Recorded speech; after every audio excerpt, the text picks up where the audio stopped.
Nii, ja lähen algusesse, nii et jah, nagu siis öeldud, mina olen Harjumaa komisjonis hindaja ja teinud seda, enam ei oska lugeda, aga päris mitu aastat ja olnud tegelikult KOP-i algusaegade juures, sest külaliikumisega ka pikalt tegelenud ja kogukondadega, nii et ajalugu ka natuke tuttav. Aga lähme kohe asjade juurde ja mis on siis need soovitused ja julgen öelda, et need on siin paari aasta jooksul ka teiste hindajatega natukene räägitud, et ei ole ainult minu mõtted, aga suur osa siis. Jagasin nagu sellised kategooriad, et kõigepealt eellood ja siis eesmärk ja kuidas projektidega toimetada, et natuke teile siis aimu anda, mis see hindajapoolne vaade asjale on, kui see ilus, korralik, korrektne projekt kohale jõuab ja me seda lugema hakkame. Et tõsine soovitus ja miks ma seda soovitust annan, et loe palun enne projekti koostamist nii määrust, nii neid infomaterjale, aga loe ka hindamiskriteeriume. Sest see on vaenlase või vastase tegelikult hindaja töö tundmaõppimine, mida me seal hindame ja miks. Ja teate, ma julgen öelda nende aastate ja väga paljude projektide puhul, sest vaadake, Harjumaal peavad hindajad 2 korda aastas lugema ja hindama umbes 120 projekti ühes voorus siis. Nii et meil on sellist kogemust, julgen öelda. Ja kui ei ole nagu tutvutudki materjalidega, siis ma julgen täitsa meie kõigi nimel öelda, et me saame ka projekte, kus tullakse mütsiga lööma. Ja siis on nagu hästi kurb, et me oleme meie menetlejale ja Maret Väljale ka öelnud, et kuidas ajada hindaja vihaseks, aga tegelikult ajada kas kurvaks või teha ta rõõmsaks. Ja kurvaks siis, kui me näeme, et ei ole isegi vaevutud vaatama elementaarseid asju, et on aeg kulunud nii menetlejal kui ka meil ja tegelikult nagu projekti seal ei ole. Nii et vaata need asjad üle, see ei võta väga palju aega, aga ta annab väga palju projektile juurde ja eriti need hindamiskriteeriumid, siis sa ka näed, mida see hindaja sinu projektis vaatab ja mida ta hindab. Mõtle ise läbi. Ja see hindamiskriteerium, mis nõutav, mõtle läbi ka see, et kuidas see siis vastab nendele nõuetele, see sinu projekti idee, sinu tegevused, kõik see, mis sa kirja paned. Ehk see läbimõeldud taotlus paistab väga selgelt välja ja nagu ma ütlesin, selline kiirelt, hoogsalt ja mütsiga lüües ka see paistab välja ja siis tekibki meil ka omade tuttavate inimeste hulgas küsimus, et mis mu projektil siis viga on, teine samasugune ju sai. Ehk tundub, et pealkirjad on samad. Ma ei tea, küsisime ka murutraktorit ja näed, nemad said ja meie ei saanud või noh, mis tahes näited. Teine, mis meid ohkama paneb, on need taotlusvormi lahtrite juures, sellest teile juba täna ka räägiti, need abistavad kommentaarid, see abiinfo, seal on ju öeldud, mida sellesse lahtrisse kirjutada. Palun klikake need lahti ja järgigegi seda, et jällegi ei läheks ta hoopis kusagile vasakule-paremale see jutt ja me ei saagi aru, miks selles lahtris on selline jutt kirjutatud. Et need juhised on kõige paremad, neid järgides tuleb alati kõik palju paremini välja. Ja viimane siit seda enne juba kirjutama hakates ja juba kirjutades, et lihtsalt selgelt, arusaadavalt ja lühidalt. Lühidalt ei tähenda alati, et on 3-4 lausega või sõnaga laused. Me oleme ka selliseid näinud, kus igas lahtris on üks lause ainult kirjas. Aga ei pea mingit tohutut sellist kantseliitlikku vahtu sinna ajama, uskuge, see on ka see koht, kus ma siis viisakalt ütlen, et hindaja lõpuks kurvaks jääb, mitte vihaseks ei lähe.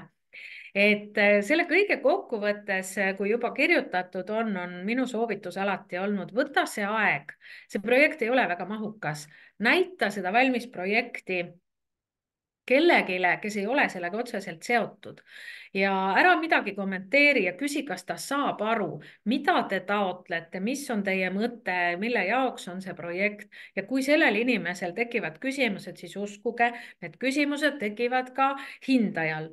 Aga nüüd ma ütlen ühe kurva tõe, kui hindajal tekivad küsimused, siis ta ei helista teile ja ei küsi vastust, vaid ta paneb madalama hinde.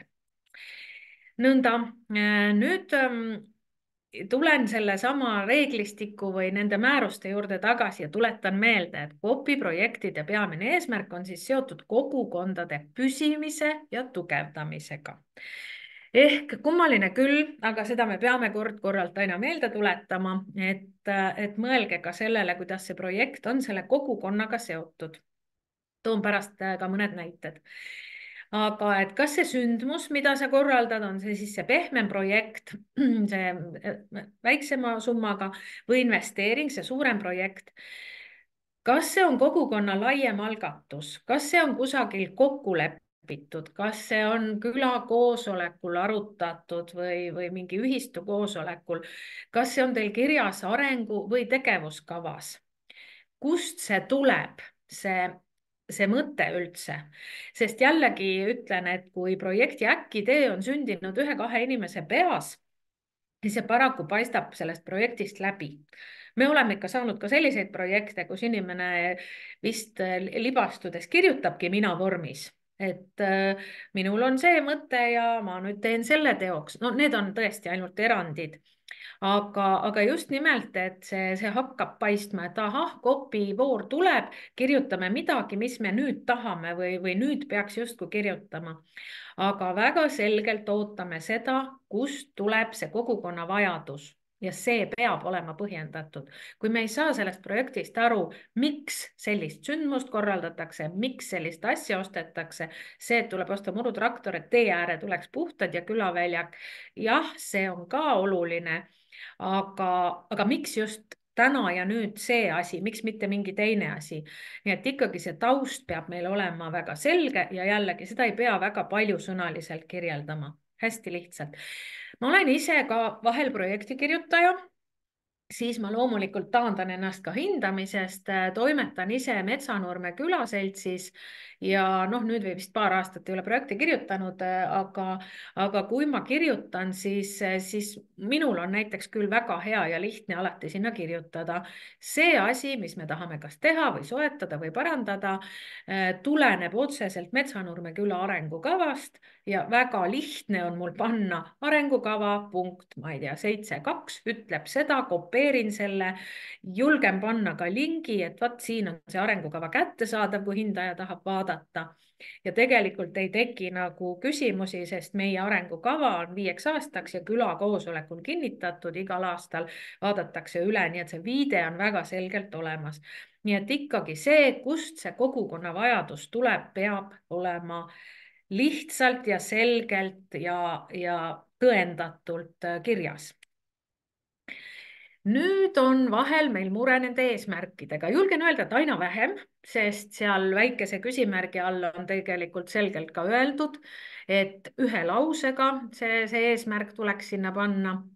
Aga ma lihtsalt tuletan mõned asjad meelde, et kes on projektijuhtimise ja kirjutamise koolitusel käinud, need teavad une pealt, kes ei ole, siis koolitajana tuletan meelde.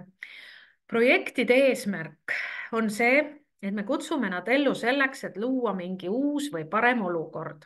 Ja projektil on väga lihtne tee. Me oleme praeguses olukorras. Meil on mingi probleem, midagi on vähe, midagi on kehvasti, millegi järgi on vajadus.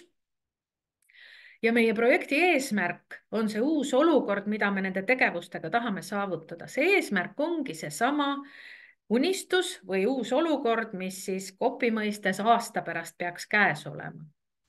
Ja nende kahe, selle pisut miinusmärgiga olukorra ja siis selle tuleviku eesmärgi ehk plussmärgiga olukorra vahele jäävad tegevused, mis siis on vajalikud selle uue olukorra saavutamiseks. Hästi lihtne, siit tulevad tegevused ja iga tegevuse taga on mingi kulu. See võib olla ka tasuta töö. Igal tegevusel ei pruugi rahasumma olla. Aga nendest tegevustest ja tegevustele kuluvast rahast moodustubki eelarve. Hästi lihtne ja see on ka selles projekti loogikas. Jällegi paraku me näeme, et kui ma võrdlen kirjeldatud tegevusi ja võrdlen eelarvet, siis ma ei saa aru, kuidas need kaks asja koos on. Kas on jäetud tegevused kirjutamata või küsitakse raha ühele asjale ainult ja teisi tegevusi ma ei näe. Nii et need asjad on hästi olulised. Ma toon siia tegelikult tõesti ühe näite. Me oleme ka oma komisjonist sageli seda toonud. toome selle väga levinud, aga noh, mitte niivõrd enam sellised, kas küla mingi koondav ja ühendav külapäev või suvepäev või mis iganes tegevus ja mida me vähemalt Harjumaal sageli näeme. Et tegelikult raha küsitakse näiteks ainult üheks asjaks ja vahel on see üks asi mingi kallim esineja, sest me ikkagi satume nende projektide hulka, mis tõestavad meile, et selleks, et külakogukond oleks ühtne, tuleb väga nimekas bänd kutsuda ja see bänd paraku tahab kõik selle 2500 omale. Ja siis ongi niiviisi, et meile on pandud kirja see, et ette valmistame külapäeva, viime külapäeva läbi, selle taga eelarves ongi bändi kulu ja sinna see jääb. Et vot see on ka see üks näide, kus me ütleme, et need tegevused ei vii selle tulemuseni, mida te lubasite. Ma kohe näitan ühte sellist negatiivse näitega tulemust ka või eelarvet või vabandust, eesmärki, mida meile näidatakse. Et jälle tuletan siis meelde, meil on algul mingi probleem, negatiivne olukord, midagi on puudu või millegi järgi on vajadus. See ei pea olema väga negatiivne. Ja uus olukord on see eesmärk. Ja kui me tulemusi kirjeldame seal projektis, siis ka siis lähtu hilisemast mõõdetavusest ja hinnatavusest, et see on nähtav seal. Aga lähme edasi, siis nad omavahel nagu haakuvad. Et eesmärgist jah, mõned laused ja mõned sõnad veel ka natuke juba vähem korduv, aga siiski esinev. Et projekti eesmärk kirjutatakse tegevusena küll parendame, uuendame, tõstame või soovime ühendada, kasutada ja nii edasi. Ja siin olen mina avastanud ühe lihtsa nipi. Kui sa sõnastad oma eesmärki, siis ära kasuta maa ja taa tegusõnu. Ja nii lihtne see ongi. Mis sinu eesmärgist ka juhtub siis, kui sa jätad ära maa ja taa? Teha, tulla, parandada, uuendada, tõstame ja nii edasi.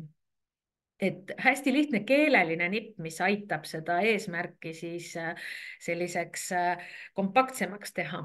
Ja kordan ennast, aga eesmärk on projekti elluviimise tulemusel saavutatud uus olukord. Aga siin on nüüd üks aga ja ma panin selle tõesti põuldi, et väldi üldsõnalisust. Siin ma julgen öelda, et me loeme väga tihti sellist eesmärki nagu koostööaldis ja sidus kogukond. Ükskõik, mis sõnad te sinna koostööaldise ja siduse asemel panete, kõik võimalikud ilusad ja kaunid epiteedid, mida lubatakse. Esiteks, see eesmärk ei anna projekti lugema hakates isegi aimu, et millest see projekt siis hakkab koosnema. Ehk eesmärk peab ka andma mingit infot. Ja teiseks tõepoolest selle, et koostööaldis ja sidus kogukond, et kuidas te selle projekti puhul nii-öelda tõestate, et see saavutati, et see on see paljusõnalisuse ja liiga üldise väljendusviisi selline näide. Nii et jällegi proovige ikkagi sinna reaalse ja lihtsa ja selge keele poole. Ma siin ütlen ka ühe asja, mida ma olen kunagi, kui kopp oli ka KÜSK-i all ja oleme väga palju arutanud ja minu küsimus oli, et kas hindaja peab olema mälu või ei tohi olla. Ja miks mul on selline küsimus? Hästi, toon sellise poolnaljaka näite, aga võib-olla mõni tunneb ennast seal ära. Kui me oleme hindajad, kes me vähemasti aastas 2 korda projekte loeme, mõni siis mitu aastat, siis näiteks, et te esitate nüüd kevadel projekti ja ütletegi, et te tahate teha mingeid tegevusi sellepärast, et algul, et vot kogukond on üksteisest võõrandunud, ma toongi neid väga üldiseid näiteid, võõrandunud, ei suhelda, kas nad elavad liiga hajali või vastupidi, on nad liiga anonüümsed suuremates kohtades, ühesõnaga kõik see kirjeldus on ilus ja siis te panete sinna lõppu, et vot eesmärk ongi koostööaldis ja sidus kogukond. Nüüd sõltumata sellest, mis te siin vahepeal teete, ei hakka ühtegi näidet tooma, eeldame meie, et ahah, vaat kus tublid, saavutavad sellise tulemuse. Aga nüüd tuleb kas sügisene voor või aasta pärast voor. Teie projekt peaks justkui läbi olema, meil isegi on mälu ka selle 120 projekti puhul. Ja nüüd me loeme teie kogukonna järgmist projekti, mis on täpselt samas seisus. Kogukond ei tee koostööd, ei tunne üksteist ja jälle algab kõik nullist. Ehk et tekib ühel hetkel küsimus, et te ju selle eelmise projektiga justkui saavutasite, vähemalt lubasite saavutada tulemuse koostööaldis ja sidus kogukond, kuidas see siis äkki kokku kukub? Ja te võite nüüd mulle vastu vaielda ja öelda, ja ma tean seda, me peame ja hindamegi igat projekti selles voorus, kuhu teda esitate. me kindlalt ei hinda teid kehvemaks sellega, et oot-oot-oot, aasta tagasi nad midagi lubasid. Aga väga inimlik on, et meil on mälu ja ärge siis ise neid vigu tehke. Ja tegelikult on see sõnade peale lugemine ainult praegu sellest, et ärge kasutage neid väga üldiseid, ilusaid, helesinise tuleviku eesmärke, nagu seesama näide siin. Võtke samm-sammult, saavutage mingi realistlik tulemus, mida te saate nii mõõta, hinnata, kui seda pärast ka raportisse või aruandesse kirjutada. Et lihtsalt kogu selle natuke pika jutu mõte on see, et vältida sellist ümmargust mulli, vaid et projekti juba lugedes, ahah, pealkiri on selline ja eesmärk on selline, äge, vaatame, mis nad siin teha tahavad ja kuidas nad selleni jõuavad. Et need on need hetked, kui me siis hindajatena rõõmsad oleme, leiame kõik need vajalikud asjad, mida me peame hindama teie selgitusest ja te saategi projektile kõrgemad hinded. Ja paar slaidi veel, ausõna, lõpetan kohe varsti, et enamlevinud vead, mõned, ega neid ei ole nii hirm palju ja valdav osa projekte on ikkagi ju korralikult läbimõeldud ja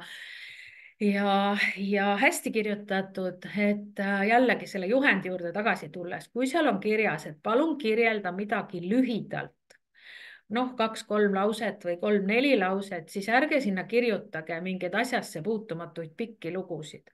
Te ei pea sinna olukorra põhjendusse, miks on projekti vaja, uuesti ümber jutustama, kui tubli on teie MTÜ või mis on tehtud seal teises ja kolmandas kohas. Vaadake, mida teilt küsitakse ja kirjutage igasse lahtrisse see õige asi. Kui ma ühte ja sama juttu natukene teiste sõnadega või copy-paste'iga loen juba kolmandast lahtrist, siis see on ka see hetk, kui enam väga kõrgeid punkte ei tule ja hindaja kurvaks läheb. Kogu oluline info nendes lahtrites, mida seal küsitakse. Jällegi satume selle otsa, et meile kirjutatakse natuke nagu, kuidas ma siis ütleks selle sõna ülbelt, et vaata punkt C või et see on kirjeldatud seal. Ei, me ei lähe seda ei sealt ega teisest kohast otsima. Ehk kui üldse midagi viidata saab, siis seal, kus see on nõutud ja see on siis, ütleme, eelarve puhul, kus te saate siis midagi lahti kirjutada või saate öelda, et jah, need asjad, need hinnapakkumised on näiteks pandud kaasa ja nad on vaata lisatud dokumenti. Aga seda, et no me oleme saanud selliseid projekte, kus mingis punktis on, ma ei tea, vot seesama, et mis on mure, vaata eelmist punkti ja päriselt oleme selliseid projekte saanud. Nii et sellist ristviitamist me ei hüppa nende lugedes ja hinnates nende lahtrite vahel, vaid loeme ta nagu rahulikult ikkagi vastavalt nendele punktidele. Ja mõned sellised küsitavad asjad ja hinnet mitte just kõige kõrgemaks tegevad asjad veel on see, kui noh, just oli juttu siin, Mailegi ütles, et kui te olete lubanud mingit informatsiooni jagada sellel teisel kohal või mingeid dokumente luua, siis seda ka teeme, aga kui me kasutame kas kohalikku ajalehte, Facebooki kuulutust, siis ärge märkige kõiki, kes võivad üldse seda näha kasusaajateks. Jälle selline väga korduv viga, rahumeeli kirjutatakse, panen kuulutuse kohalikku ajalehte, no ma võin Saku valla näite tuua, Saku vallas elab 12 000 elanikku. Ma ei saa elu sees, et ma panen Metsanurme kuulutuse ja kirjutan, et see kasusaajad on kõik 12 000, kes kuulevad, et selline asi on toimunud. Need on ebarealistlikud või see, et te kirjutategi, et kasu saab kogu vald.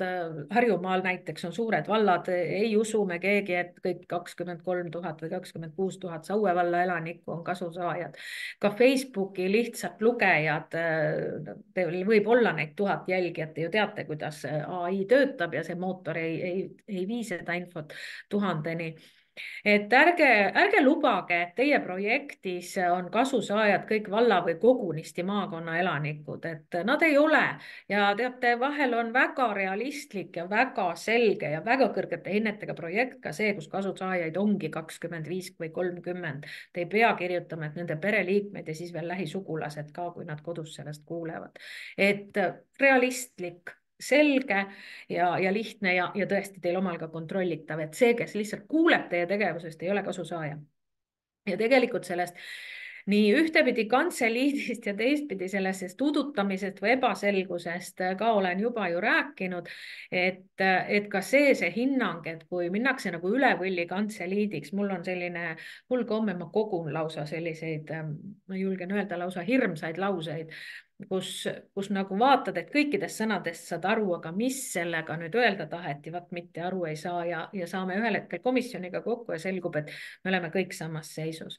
Et ei pea nagu üle võlli kantseliitlikuks minema, sellist jah, mulli ja vahtu ajama, vaid väga selgeid lauseid, sest kui te teate, mille jaoks teil tõesti on seda toetusraha vaja, siis ma arvan, et kui see on läbimõeldud ja kaalutud ja ka teistega arutatud, et ei pea seda kuskil üksi arvuti taga seda teksti produtseerima, siis see paistab ka sellest projektist läbi. Ja viimane, et eelarve puhul tuletan meelde ja sellest on just teile siin ka räägitud, et see hinnaalus ja see on tegelikult nõutav jälle sellesama väikese küsimärgi all, te peate kirjutama lahti selle, millest on tulnud, millest tuleb tunnihind, kui te kellelegi, ma ei tea, maksate, mille alusel te otsustate kellelegi tasuda sõidukulu kilomeetri hinna kohta, mis tahes ühikud. Ei ole nii, et noh, teenus on 300 eurot ja nii ongi. Millest see koosneb, mitu tundi see inimene kas siis teeb tööd ja mille alusel tuleneb see hind? Kas te küsisite pakkumist? Isegi kui te pakkumisi, te ei pea ju meile esitama, aga ei saa olla, et mingi asi on lihtsalt mingi ühik. Et teenuse kogumaksumus ei ole eelarve selgitus. See ei ole selgitus, et te ütlete, et see asi maksab nii palju. Jah, kui te midagi ostate, siis see maksab poes nii palju, aga nii kui te pakute mingeid teenuseid või noh, nagu kasutate mingeid teenuseid, siis või ka oma kogukonnale, oma seltsile, siis te kirjutate lahti, mis on selle alust. No nagu selline täpne kalkulatsioon põhimõtteliselt, sest kordan veel kord, kui hindaja ei saa aru, millest see hind tuleb, kust see hind tuli, kust selline number võeti, siis see lihtsalt kajastub teie projekti hindamistulemustes. Jällegi, me ei hakka teile helistama, et kust see 300 eurot teile siia eelarvesse sai, millest see 300 eurot koosneb, vaid lihtsalt me kehitame õlgu, me ei saa aru, teie eelarve on ebaselge ja kui te nüüd hüppate tagasi hindamise kriteeriumite juurde, siis te näete, mis me sinna hindamiskriteeriumite puhul, eelarve puhul kirjutada saame. 0-4 teatavasti. Ja väga korduv viga senini olnud, loodan, et ikka aina vähem on seda. Me näeme investeeringuprojekte, eriti kui midagi ostetakse, mis lõpeb selle asja seadme ostuga või remondi valmimisega. Ehk et isegi kirjutatakse projekt lühemaks, ma ei tea, ma toon näite, et aprillis kirjutame, lubame seal, et juunis ostame ja juulis kirjutame aruande, sellepärast et juunis on ostetud. Ja jällegi, kui te nüüd ise vaatate, mis te olete eesmärgina lubanud, ja ma toon sellesama murutraktori näite, siis see ei ole ju mitte, teie eesmärk ei ole asju osta, sest selle projektiga te näitate, et te panete ta nurka seisma, vaid te kasutate seda, on ta siis kogukonna tõesti seal laenutuses või et ikkagi, kui see on mingi hooajaline, mingi suveasi, siis pange rahumeeli see projekt kestma aasta ja te saategi aruannet kirjutada, et vot aprillis sain, ma ei tea, maikuus tuli otsus, juunis ostsimegi ja see, kuidas me juulis, augustis, septembris, ma ei tea, millal kasutasime, kui palju oli tast kasu, kui palju ta meile tulu teenis. Ehk et see on ju see, mida te tegelikult teete, eesmärgi saavutate te ikka ju nende tegevustega. Nii et paraku jah, põrkume nende projektide otsa, kus kas midagi ostetakse või tehakse remont ja sellega projekt lõpeb. ehk et noh, saab nagu valmis kas ruum või pannakse majale aknad ette ja ongi kõik. aga samal ajal olete te lubanud hoopis, ma ei tea mida, et on soojapidav maja ja mis ta kõik on, aga te mitte kuidagi seda ei suuda tõestada, sest te tahate millegipärast taotluses projekti ära lõpetada siis, kui viimane nii-öelda nael on seina löödud ja ost tehtud. et jällegi mõelge see, et konkreetsed tegevused, et investeeringu kasutamine nagu järgmises punktis. tegevuste hulka käib kindlasti selle investeeringu kasutamine ja eesmärgi täitmisele jõudmine. et see aasta võtke täitsa rahulikult ja teil on omal palju toredam ka seda aruannet kirjutada. kuulge, minul sai otsa see slaidide voor et kui kellelgi on midagi küsida selle kohta, kas meid rõõmustab ka, siis ma rääkisin siin ainult, et me lähme kurvaks, aga tegelikult me ikkagi komisjoniga rõõmustame ka. Maret Välja võib ka kinnitada, kuidas vähemalt Harjumaa komisjon mõnikord hüüatub, et see oli nii äge projekt ja see oli nii äge mõte ja kohe kuidagi, et kuidas nii vahvaid asju üldse välja mõeldi ja tore, et nad seda teevad, nii et seda on meie töös ikka ka. kas on kellelgi midagi küsida? jah, kuulan. no näide selle kohta, niisugune klassikaline näide, et parandatakse ära seal ühe maja katus. nii, ja majas, noh, ma ei tea, toimuvad koolitused näiteks, ühesõnaga. et tõepoolest on raske nüüd on öelda, ühesõnaga, milline, mis see siis hüve on, ühesõnaga, et koolitatavatel ei tule vihma pähe või no mis see hüve on, kuidas seda siis niimoodi nii ilusti kirjutada, et ühesõnaga hindaja heldib. ei, ega ei pea ju heldima, aga mis see mure, miks seda katust peab parandama, see põhjus teil ju on olemas, et kui sajabki vihma kaela või kogu trall käib ümber ämbri ja maja laguneb, siis see on ju see negatiivne olukord, on ju? nii, aga siis te kirjeldategi ära, asi pole mitte võib-olla ainult ühes augus, kui te ikka juba majal katust tahate parandada, väga hell koht, Metsanorme külamaja vajab hädasti katusevahetust ja varsti ei aita ämber ka enam, aga et see on ka selle investeeringu, sest teie maja, kui ta on teie oma, on ka juba investeering, ka selle korrashoid ja alleshoidmine on juba ka täpselt oluline, et ei pea isegi neid koolitatavaid niivõrd seal silmas pidama, aga selge see, sest tänu sellele, kui teil on selline korrastatud hoone, siis te ju saategi seal sees neid tegevusi teha. loomulikult asi iseenesest ei ole ju uus katus. Teie eesmärk ei ole ju uus katus, vaid see, et see maja on kasutamiseks, on koolitusteks, sündmusteks, milleks iganes te seda kasutate. siin ei olegi vaja ilusat juttu, vaid see on hästi realistlik teema. Te tahaksite oma tegevusi kogukonna heaks teha, aga teil on praegu see mure, et see katus juba vajabki vahetamist või noh, parandamist mingist kohast. no siin alati kirjutajal tekib see hirm, kui sa selle kahe lausega sinna kirjutad, ühesõnaga, et äkki on liiga vähe, äkki pead veel midagi üllamat sinna panema. ei, vot jah, ärge neid, minu soovitus küll, et neid tohutud üllaid jutte seal, noh, selline katus, ma siinkohal tsiteerin päris ausalt, ma olen Tehnikaülikoolis haldusjuhtimise eriala inimestega, töötasin seal ja meie avaliku halduse professor Sulev Määltsemees, temal oli tore ütlus, et kommunismi võib ehitada, aga sealauda uks tuleb ka ära parandada. ja vot see on enam-vähem see koht, kus ma julgengi öelda, et ei pea nii tohutult üllaid, vaid noh, see on ju väga realistlik. Teil on olemas hoone, kus te tegutsete ja kogukond teeb seda, teist, kolmandat, käib koolitusel, te teete seal üritusi, vahet ei ole, milline see maja on, see külamaja, mis iganes. praegu olete te probleemi ees, et ta katus, ma ei tea, kas vajab parandamist või täiesti väljavahetamist. no kopirahaga te ilmselt katust välja ei vaheta 4000 eest. ja see ongi see küsimus, et need tegevused ei saa ju ühel hetkel enam toimuda, sest maja muutub kasutamiskõlbmatuks tegelikult. noh, ka mitte ainult, et ta läbi tilgub, vaid ta hakkab hävinema teil selle niiskuse käes. et see ju ongi see põhjus ja nüüd te vajate, eks ju, mingit toetusraha, tulevad mingid tegevused, hinnapakkumised on teil olemas, vot see asi maksab nii palju. valisite selle pakkuja ja teie eesmärk ongi, et sellele kogukonna tegevustele on olemas või korrastatud ja siis nii-öelda nii ka ehituslikele nõuetele ja kasutamiskõlblik hoone.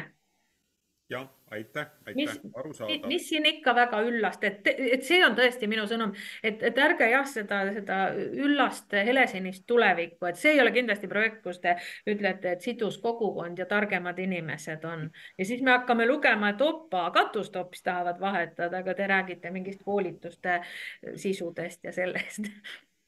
jah, Aitäh. aga aitäh, see oli väga vajalik küsimus, et just see on realistlik ja läbimõtlemine, miks mul on seda vaja. kas keegi veel küsib või kommenteerib? tere, minul on ka üks küsimus. jah, Et kas see projekti, näiteks kui on mingisugune kogukondlik üritus, kas see peab toimuma kindlasti või tähendab maakondlikkuse piiris? Et selles samas maakonnas, kus see nii-öelda selle kogukonnale see toetus tuleb? kasusaajad peavad olema selles piirkonnas ikka. noh, ma ei Et tea, kasusaajad, aga see võib toimuda kuskil teises maakonnas. no ma ei tea, kui te peate praegu silmas mingit üritust, et mida näiteks ka Harjumaal on toetatud ja ma arvan, et mujal ka, mina olen Harjumaal ise külalisi vastu võtnud, kus käiakse sellistel kogemus- ja koolitusreisidel ka mujal, et nüüd üritust kuskile mujale minna korraldama, noh, ma mõtlengi koolitust pigem, et et te lähete nagu koolitust kuskile mujale korraldama. siin, see on natuke kahe otsaga asi, põhimõtteliselt peab ikkagi põhitegevus ja kasusaajad peavad olema samas maakonnas. aga minul on lihtsalt, see on, ma ütlen siinkohal, et see on natuke mu isiklik arvamus, aga ega me vahel oma komisjonis ka seda jagame, et kui me taotleme kohaliku omaalgatuse programmist rahastust, mis on mõeldud sellele kohalikule kogukonnale, siis on ka alati selline, ma ei saa öelda, noh, hea tava või tore, kui see raha ka jäetakse oma piirkonda, on see siis maakond või mingi teine asi. jah, kui me läheme ikkagi maakonnast välja mingile õppereisile, koolitusreisile ja muidugi me maksame seal mingid kulud või asjad sinna, aga kui see tehakse oma maakonnas ja lähme, ma ei tea, sedasama koolitust tegema kasvõi oma külaga naaberkülla ja viime selle raha teisele kogukonnale, kes ka justkui natuke siis sellega oma tulu teenib, on noh, see kohaliku omaalgatuse programmi mõte on siiski see. see on ka olgu, see üks näide, miks ma vahel ütlen, et kui öeldakse, et vot see kõige vingem bänd, mis see 2500 raha võtab, siis minul natuke hinges kraabib see, et aga see ei ole ju, te maksate kinni Tallinna esinejad, aga see raha kuidagi, et sellesama rahaga te saaksite oma kogukonda palju rohkem arendada, et kas see paneb teie kogukonna väga koostööle, et õhtul laulab see, teine või kolmas. aga et just, et te küsisite nagu, et just, et seda koolitust välja viima, et kui see on ühekordne koolitus, mitte selline õppereis, et siis ma pigem küsiks, et miks te sellega kuhugi kaugele kolite, miks te seda Harjumaal või seal maakonnas, kus te olete, ei tee. et seda on väga raske on tuua koolitajad koos oma nii-öelda põllumaaga meie juurde näiteks. Et te Okei. peaks ikkagi tema kodus, et ta näitab seal oma mingisuguseid asju, kuidas tema mingeid asju seal, noh, kuidas tema mingeid teatud tegevusi teeb. Okei, ma saan aru, et aga siis, kui see on nagu põllumajandus, et milline kogukond läheb õppima kuhugi mujale maakonnast väljapoole mingit põllumajandusega seotud ei ole asja? otseselt, no jah, see on pigem tekib mul see küsimus, me ei pea praegu jah. spetsiifiliselt seda arutama, et saate oma maakonna menetlejaga ka natuke arutada või nõustajaga just nimelt. Et siin ma pigem hoopis kuulen nagu seda, et kuidas see teema on nagu, kui see on mingi kellegi maaga või sihukese põllumajandusega seotud, et kuidas ta on siis see kogukonna areng. Mul lihtsalt ei tulnud praegu ühtegi mõtet, et mis me lähme õppima. Okei, aitäh. jah, et lihtsalt see, aga ja noh, määrus seda ka ütleb, et põhimõtteliselt ikkagi oma piirkonnas peaks see tegevus toimuma. nii, kas veel kellelgi? kas keegi julgeb öelda, et mõnest asjast oli natuke kasu või te mõtlesite selle peale või te mõtlete, et niikuinii on kõik selge? ja niikuinii kirjutan 31. märtsil selle projekti valmis. Neid on ka, aga ma võin teile öelda päriselt, et need kiirelt ja ülepeakaela projektid me näeme ära. Muidugi on professionaale, kes saavad hakkama, oskavad väga hästi põhjendada ja me ei saa nagu öelda, et kuulge, ei, see ei ole nagu kiirelt kirjutatud. aga need ülejala asjad on need ja siin ma saan omalt poolt öelda, et noh, Harjumaal ma tunnen hästi palju kogukonna inimesi. Minult on näiteks küsitud ka, üks tuttav inimene küsis, kuule, kas sa võid öelda, kas me oleme kusagil mustas nimekirjas, et meie pole enam viimased korrad raha saanud ja siis ei no mitte, et ma nüüd mingi põhjaliku analüüsi esitan, aga ma olengi näinud ja me oleme komisjoniga näinud, et kui nad enne kirjutasid nagu väga läbimõeldud projekte, siis nüüd need tulevadki ülejala, ei ole seletusi, ei ole põhjendusi, tegevused ei haaku selle eelarvega, eesmärk ei haaku selle probleemiga, kuidagi selline hüplik lihtsalt, et kirjutame mingi asja ära ja siis on see kurvaks tegev hetk, et mul on kahju selle kirjutaja ajast ja mul on kahju sellest ajast, mis 5 komisjoni liiget peab seda projekti lugema, sisuliselt hindama suhteliselt madalalt, rahastuseni ta ei jõua, aga 6 inimese väärtuslik aeg on kulunud. Aga kui teil ei ole rohkem küsimusi või kommentaare, siis minu poolt igatahes aitäh.